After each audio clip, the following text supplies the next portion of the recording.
Hello and welcome back to another Royal Reviewer transmission. Today, if I'm not mistaken, is the 14th of April 2023, and let's just get straight into what I feel like is a fallout from all of the coronation details, especially surrounding Harry and Meghan's decision for Harry to only come to the coronation and Meghan to stay behind in California. So let's just get straight into it. I will mention the jewellery I'm wearing. I'm wearing the Tech tiara and I'm wearing the Australian wattle brooch. They are, of course, all royal replicas. I only ever wear royal replica jewellery on this channel. So the headline I'm going to kind of start with reads, William still feels betrayed by Harry's revelations in Spare, but King Charles is more forgiving and is trying to use the coronation to mend family rifts and bring Andrew in from the coals. So there's a few points there. I'm not going to read the article, but I am going to use that headline to kind of construct part of this video. So if you didn't see my very impromptu live chat that I did from my royal bedchamber, then that is in the live stream section of this channel, and it was my immediate initial reaction to the breaking news that Harry was coming to the coronation and Meghan was staying behind. So I discussed different options and different reasoning behind that decision in that video. So I may cross over a few of those views and points in here. But the one thing I want to start with in this headline is that William still feels betrayed by Harry's revelations in Spare. To me, this is not surprising at all. William, in particular, was the subject of lots of Harry's, shall we call them barbs towards the royal family. I mean, you could go as far as saying, it was almost a full-scale nuclear missile launch on William. Harry did not try and paint William in a particularly good way in that book. And let's not forget, we only have half of the story. We don't have the royal family's side. They are not releasing press information, trying to counter every single claim that was made in Spare. So we have, on the whole, on the surface at least, a dignified silence from the royal family. So we don't truly know how William feels because he hasn't said himself. But through palace sources, who we now know, let's not beat around this bush. We now know that these palace sources are actually, aides or friends of the royals, including from Harry and Meghan's side as well. They're friends and, brief the press. It's all this symbiotic relationship. In fact, actually, I was saying in one of the comments to one of the commentators in the previous video that actually the very, very beginning of the Oprah interview explained in quite a good way, I thought, this symbiotic, very unique relationship between the royal family and the media. And if you don't recall that, then go back and watch it because it does explain it, actually, I thought, very, very well. It is a very complex relationship. It's not the same as a celebrity with the press. Pretty much, especially in the USA, celebrities can kind of call the shots when it comes to whether they're seen, not seen, how they're seen. With the royal family in the UK, it is different. So William, I can imagine, still does feel very betrayed, especially if Harry has not, apologised to him for that. And I spoke about this in previous videos as well. I don't think we are going to get apologies. Both sides feel that they are owed an apology. The royal family side, Harry and Meghan's side, and they aren't going to get it because each side feels like they are in the right. And when you have two sides that are absolutely convinced that they are correct, you aren't going to get that meeting in the middle. You aren't going to get that unifying will to move forwards. And I think, like I've said before, my solution is quite simple. You draw a line in the sand, you agree to disagree, and then you move forward with meaning and purpose. And that is what I think we need. And we'll get to that in a moment when we talk about King Charles being more forgiving. So William, yes, I can imagine he still feels very betrayed. Also, very protective of Catherine, the Princess of Wales, who was also the subject of a few little barbs from Harry's book.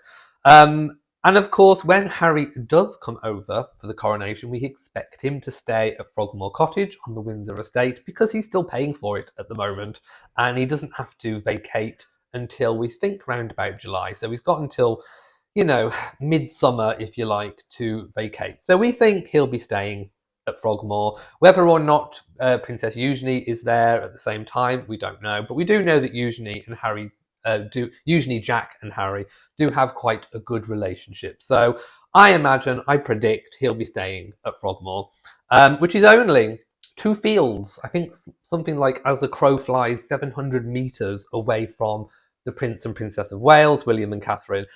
I don't think they'll be popping over for tea anytime soon. We had the revelations that it was the hardest thing that Catherine did was to, after the Queen passed away, to put on that show of unity where they all walked out together.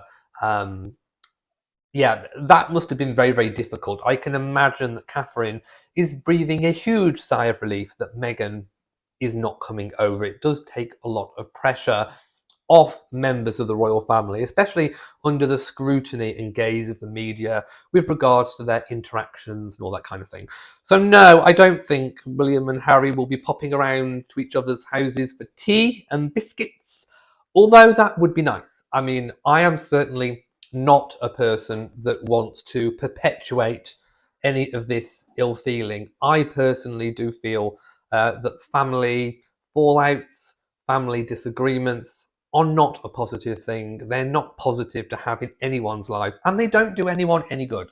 So I am all for conflict resolution, but we do have to admit that there is conflict. When they said that, there were tensions. Do you remember back in the day it was, press briefings that there were tensions? Well, we didn't know how bad these tensions were, did we? Now, what we're seeing is it playing out very publicly on a world stage. So I am all for reconciliation, but not reconciliation at any cost. Let's put it that way.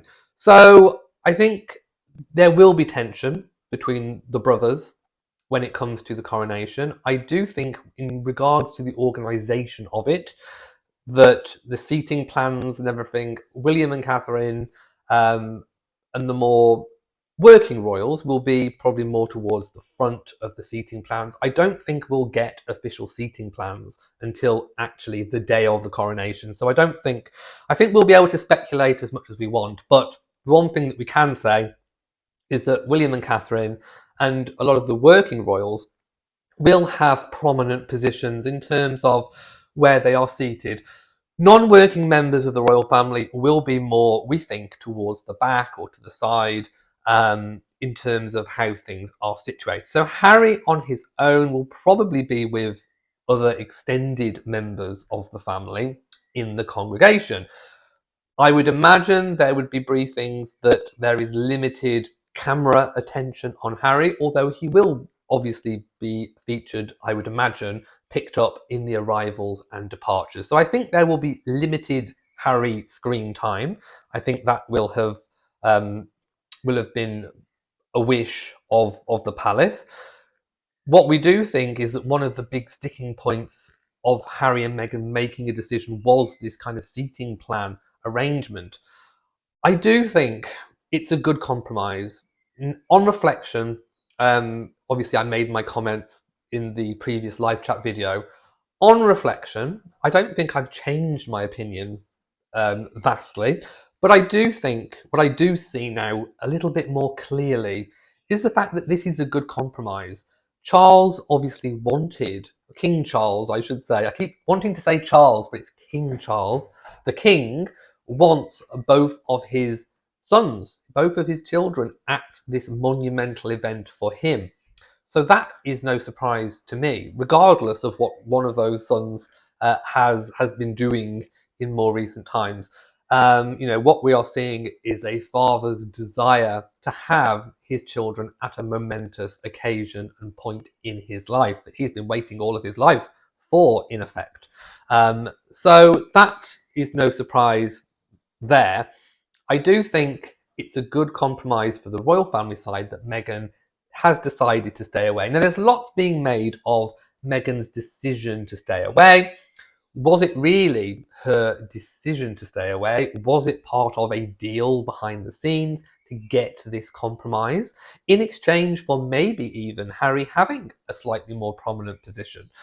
We still think the balcony appearance after the coronation will be for working members of the royal family only. However, do not discount the fact that, as a last minute offering, King Charles may just invite Harry onto the balcony. So we still might see him as a last minute, non-planned member of the family on the balcony. It does make that more possible, I think, with Meghan not being here. I do think that it's a complete red herring all about Archie's birthday. Again, on reflection, I don't think Archie's birthday had that much to do. I think it's the perfect excuse. Archie's birthday, whether or not it was all, I mean, some cynical people out there, I know there are some cynical people out there, will say that everything has been orchestrated from the beginning, from the day the palace chose Archie's birthday as the date of the coronation. Some people will be saying it's no coincidence that they wanted to make it difficult for Harry and Meghan to come over. Or some people might say they wanted to give Harry and Meghan the perfect get-out clause, which, as we've seen, they are using kind of as a get-out clause, only with Harry coming over. So was it all orchestrated from the start? Was it this perfect big plan to make things easier or more difficult for the Sussexes? Again, we are not going to know, unless, of course, Harry has another book and goes into more detail about what was going on behind the scenes, if anything in Harry's book is to be believed anyway. So I don't think that necessarily was the case. I do think May the 6th was just picked as a random date. Because it's a big momentous occasion, and for Meghan not to be there, that is a bit of a knock. Some people are saying that Meghan has chosen to exercise her power to choose whether what royal events she goes to or doesn't go to, and that this is a big whopper of an event and she has chosen not to attend. I think it was all to do with this compromise behind the scenes. This is a huge set-piece event, and for the Sussexes as a couple to be seen together at the coronation is a huge publicity tool. And for only half of Team Sussex to be there is a concession. It's definitely a concession. It would benefit brand Sussex immensely for Meghan to be seen there. And we know that Meghan is not this meek, this meek woman who is she's got bottle. She's got bottle, and she's got a lot of front. We know from the Commonwealth Day service how she dressed herself up to the nines in that green outfit and, the perma smile on her face. She's got the tenacity to go out there and face the music, so to speak. I think she doesn't want to. I think that is basically it. I don't think Meghan wants to face the music. I don't think she wants to front it. I don't think she wants to have the awkward silences, the awkward glances, awkward moments between the Waleses and, of course, the Sussexes. I think it's easier for Harry to slip back into old Harry mode on his own, even if he in himself will be putting on a little bit of a front for the coronation.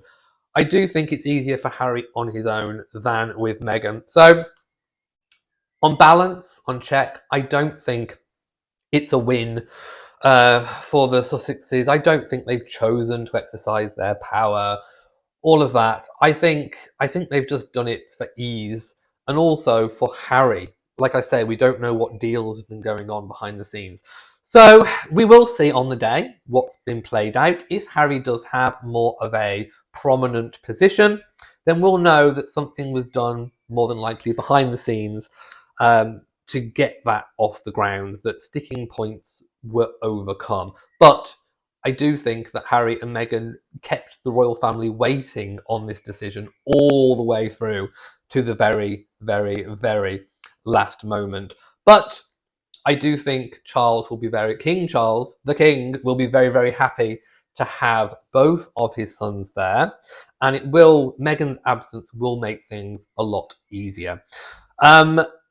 With return to Charles being more forgiving than William, again, that just makes more sense. That the King has lived much more of a full life. He's gone through his own problems with relationships and family, and he knows at this point in his life, in his 70s, that life is short and that you can't really spend it, being non-forgiving. I think there is some sticking points when it comes to the amount and level of forgiveness, but Charles will want to move on, and I think that is what we are seeing with the arrangements so far that we know about with the coronation.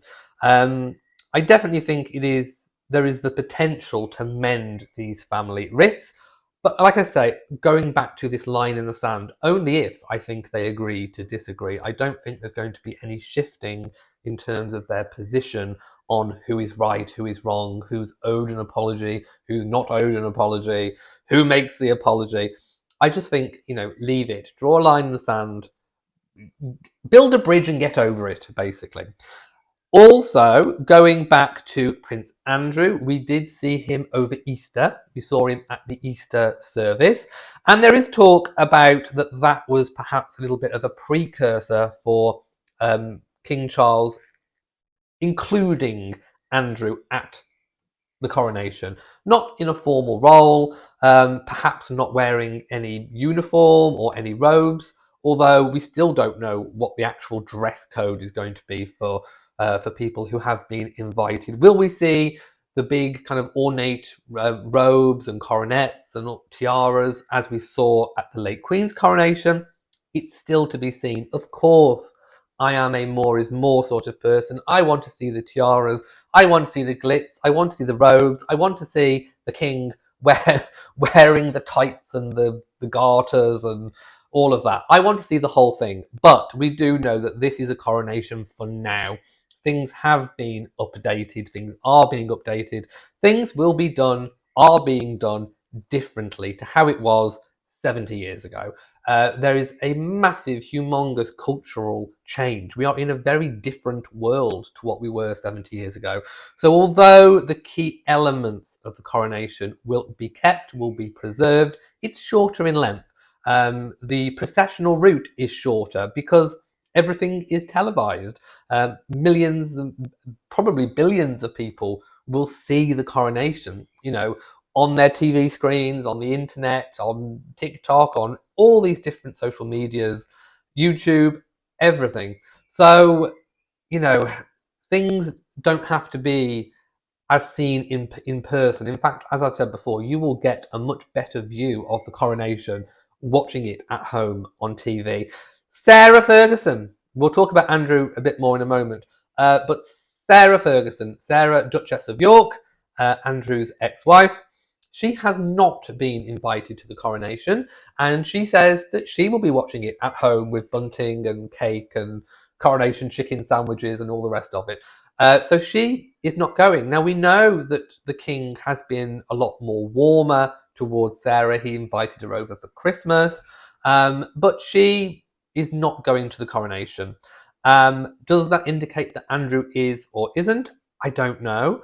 There has been, throughout their kind of marriage and non-marriage, if you like, many occasions where Andrew's been involved and Sarah hasn't, particularly with royal weddings. Of course, Sarah was invited to Harry and Meghan's wedding, but was not there for William and Catherine's.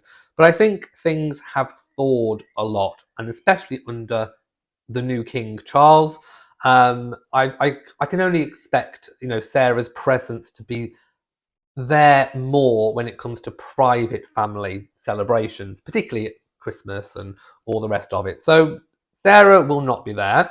There was also talk a while ago, I spoke about it on the channel, about Andrew potentially finding ways to make money, potentially having a book deal in the pipeline.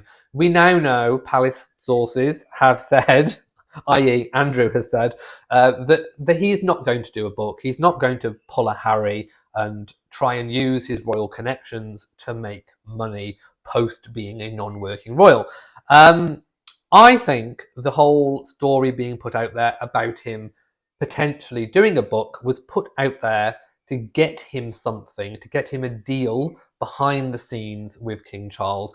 Let's not forget that story came out just a little bit later than the whole Charles is pulling some of the funding for Andrew in terms of him being able to keep Royal Lodge. I think the book story was in retaliation. It was kind of a low-level threat. This is what I could do if I'm forced to. If you force me with money, this is what I could do. And I think probably behind the scenes, quietly, that King Charles and the palace have kind of decided, look, it's better, as I suggested, to have Andrew in the fold, playing ball, than out in the cold doing a Harry. Harry and Meghan are lost in terms of any kind of control that the royal family can have. They are a loose cannon. They didn't want that with Andrew, and I think that's what the book threat was to do. So now Andrew is saying no book, he's going to be loyal to the crown. To me, tells a bit of a tale. It tells a tale that he is being tried to be kept into this royal fold. Will he be given some kind of role behind the scenes, as I suggested, perhaps looking after some of the royal estates, actually giving him a role, giving him a purpose? Or are they planning on fully getting him back into being a working royal? Officially, the stance is still that Andrew will remain a non-working royal. But like I say, what does he do? Does he just literally go into pasture, go into retirement? Or does he do something? Does he do work off his own back? Does he start his own charities, do own charitable work? I think there's something there that we are awaiting to see play out. I do predict that Andrew will be at the coronation, and I do predict that he will have some kind of role within the royal household, whether it be, as I suggested, looking after the royal estates, or whether it is for a very slow reintegration into royal life. Will we see him appearing more prominently at private family occasions? Then will we see him being orchestrated more into the public events? Will we see him then being able to use the HRH? Will we see him in military uniform? It could be a very slow integration back into royal life if that is the route that the palace wishes to go down. At the moment, we are unsure on that. Also, I hope that you are enjoying the daily prayers for King Charles III coronation. I will leave it linked where you can purchase this book. It is from the Church of England, and it is full of daily prayers, one a day, up till the coronation. So I do hope that you're enjoying these little short prayers. Thank you for watching this video. If you have enjoyed it, then please give it a big old thumbs up. Don't forget to share on social media. And of course, do hit the bell so that you know whenever I upload a new video. And I always look forward to reading your comments. So from me in Shropshire, mwah to you all and goodbye.